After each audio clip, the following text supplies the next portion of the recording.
Good morning प्यारे student, आप सभी का स्वागत है हमारे यूट्यूब चैनल लेट्स डिस्कस में।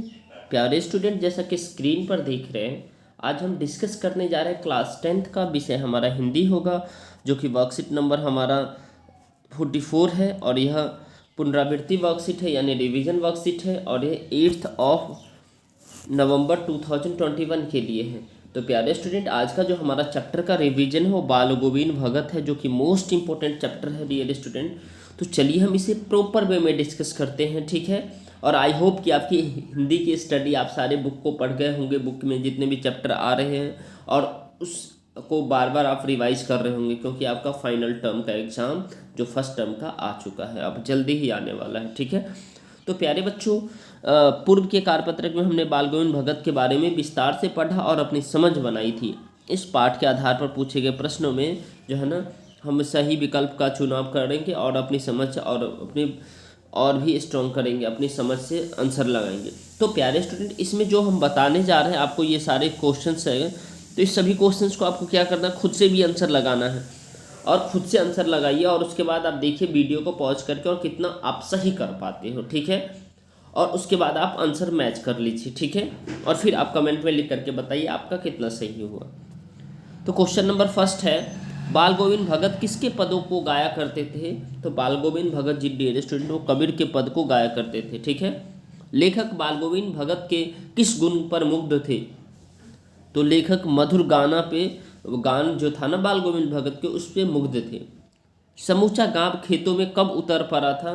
तो समूचा गांव डियर स्टूडेंट जो खेतों में उतर पड़ा था वो आषाढ़ में उतर पड़ते हैं, ठीक है। आषाढ़ में, अर्थात उसमें इस समय क्या होता था है जो है ना, धान की खेती वगैरह होता है, ठीक है। औरतें कलेवा लेकर कहाँ बैठती थी। तो औरतें जो डियर स्टूडेंट वो कलेवा लेकर के वो बैठती थी पेड़ पर। कहाँ बैठती थी, मेड़ पर। मेड़ मतलब कि जो है ना क्या होता है, एक वो क्यारी होती है जो है ना, जो बनाई जाती है खेत के बीचों बीच में, ठीक है, कई तरह के मेड़, ठीक है। और बाल गोविंद भगत का व्यवहार क्या क्या था। तो बाल गोविंद भगत का जो व्यवहार डियर स्टूडेंट वो था खेती करने का, ठीक है। व्यवसाय यानी व्यवसाय उसका खेती करने का था, ठीक है। तो फर्स्ट का आपका घ आंसर है, सेकेंड का क है, थर्ड का ख है और फोर्थ का ग और फिफ्थ का क, ठीक है। अब नेक्स्ट देखते हैं डियर स्टूडेंट।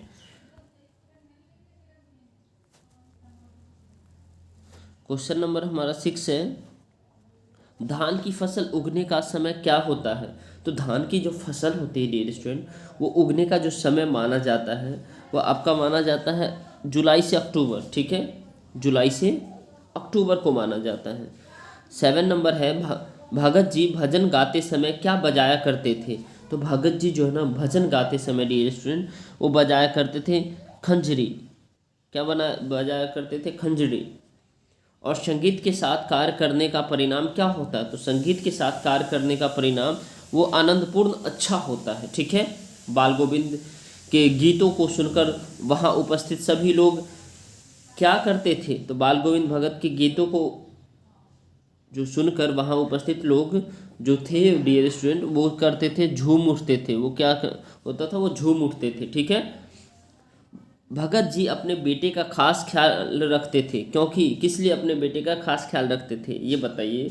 तो भगत जी अपने बेटे का खास ख्याल रखते थे क्योंकि वह सुस्त और बोदा था। कैसा था, सुस्त और बोदा था। अब क्वेश्चन नंबर नेक्स्ट देखेंगे। क्वेश्चन नंबर नेक्स्ट है, भगत जी बेटे के मरने के बाद अपनी बहू की दूसरी शादी क्यों करवाना चाहते थे। अपनी बहू की दूसरी शादी क्यों करवाना चाहते थे ये बताना है डियर स्टूडेंट इसमें। तो अपनी दूसरी शादी इसलिए करवाना चाहते थे क्योंकि उसके जो है ना डियर स्टूडेंट उसके सुखद भविष्य के लिए, ताकि वो अपने लाइफ में अपने भविष्य में वो खुश रहे, ठीक है। बेटे को के मरने पर भगत जी क्या कर रहे थे। तो बेटे के मरने पर जो भगत जी है डियर स्टूडेंट वो गा रहे थे। क्या कर रहे थे, गा रहे थे।